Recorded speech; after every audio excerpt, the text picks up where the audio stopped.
안녕하세요. 밸런스 플랜입니다. 오늘은 조금 더 본질적인 질문을 던져보겠습니다. 중국의 부채 문제를 보며 많은 사람들이 안도합니다.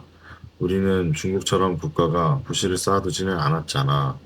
중국은 통제 경제니까 특수한 거지. 그런데 더 중요한 질문은 따로 있습니다.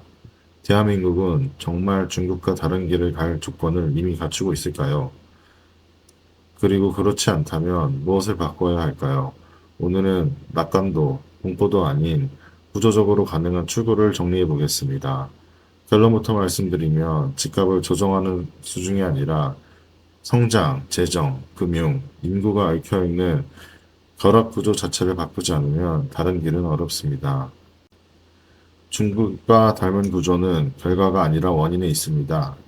중국이 지금 겪는 문제는 단순히 부채가 많아서는 아닙니다. 부채가 많아진 이유는 성장 방식이 부채를 전제로 설계되어 있기 때문입니다. 부동산을 통해 GDP를 끌어올리고 지방정부가 차입을 통해 인프라를 확대하고 그 과정에서 부채가 구조적으로 누적되었습니다. 한국도 비슷한 질문을 피하기는 어렵습니다. 가계부채를 통해 소비와 주거비를 버티고 부동산 가격 상승을 통해 자산 효과를 만들고 수출을 통해 성장률을 유지하며 저출산, 고령화로 미래의 상환 능력은 약해지고 있습니다. 지금 당장은 돌아가는 것처럼 보이지만 시간이 갈수록 금리, 환율, 인구가 동시에 발목을 잡는 구조입니다.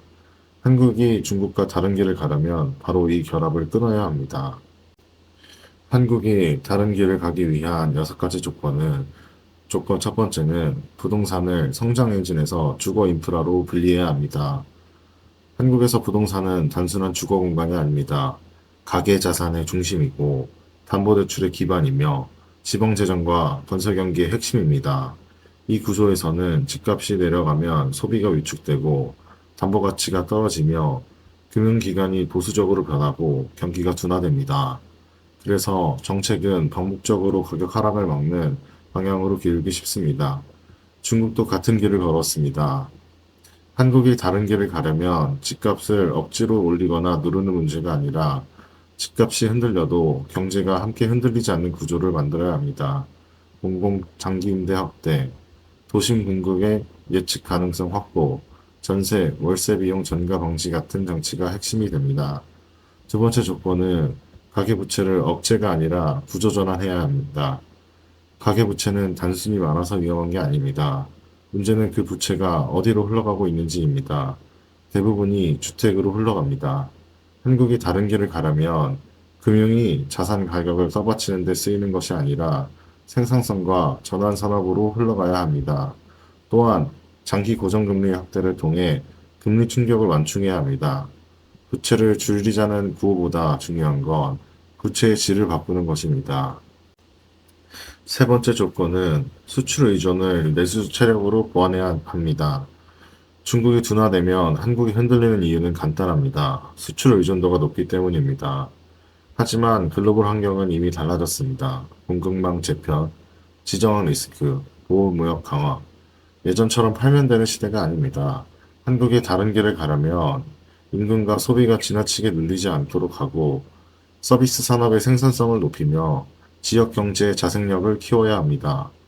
내수는 단순한 소비가 아니라 내부 충격을 흡수하는 완충 장치입니다. 네 번째 조건은 재정을 단기 부양이 아니라 비용 구조 재편에 써야 합니다. 재정이 위기를 막아온 건 사실입니다. 하지만 단기 지원과 보조금 중심이라면 구조는 그대로인데 비용만 늘어납니다. 교육, 돌봄, 주거 비용을 낮추고 고령화 비용을 완충하고 청년의 사회 진입을 비용을 낮추는 데 재정을 써야 합니다. 재정은 돈을 뿌리는 도구가 아니라 민간이 감당하는 필수 비용을 낮추는 수단이어야 합니다. 다섯 번째 조건은 저출산을 출산 장려가 아니라 생애비용 문제로 접근해야 합니다. 저출산은 의지의 문제가 아닙니다. 비용 구조의 문제입니다. 주거비, 교육비, 돌봄 공백, 경력 단절, 장시간 노동이 결합된 결과입니다. 생애비용 구조가 바뀌지 않으면 출산율은 구조적으로 회복되기 어렵습니다. 여섯 번째 조건은 불평등 완화 없이는 전환이 불가능하답니다. 전환은 고통을 동반합니다. 그 고통이 특정 계층에 집중되면 정치적으로 실패하고 다시 단기부양 정책으로 돌아갑니다. 조세복지의 정합성, 노동시장 이중구조 완화, 교육, 주거, 취업 기회비용 절감이 전환의 기반이 됩니다. 앞으로의 시나리오에서 전환에 성공하게 되면 완만한 저성장, 높은 안정성으로 갈 수 있습니다. 하지만 실패하면 부동산 부양 반복, 가계부채 누적, 환율, 금리 충격의 개인 전가, 인구 감소 가속이라는 침식 경로로 갈 가능성이 큽니다.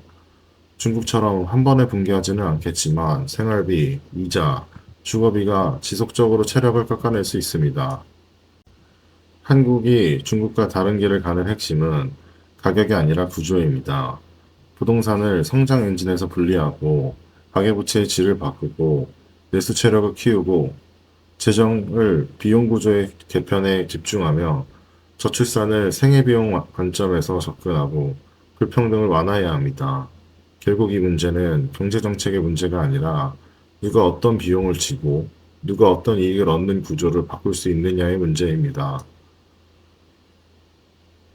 이 영상이 도움이 되셨다면 구독과 좋아요 부탁드립니다. 감사합니다.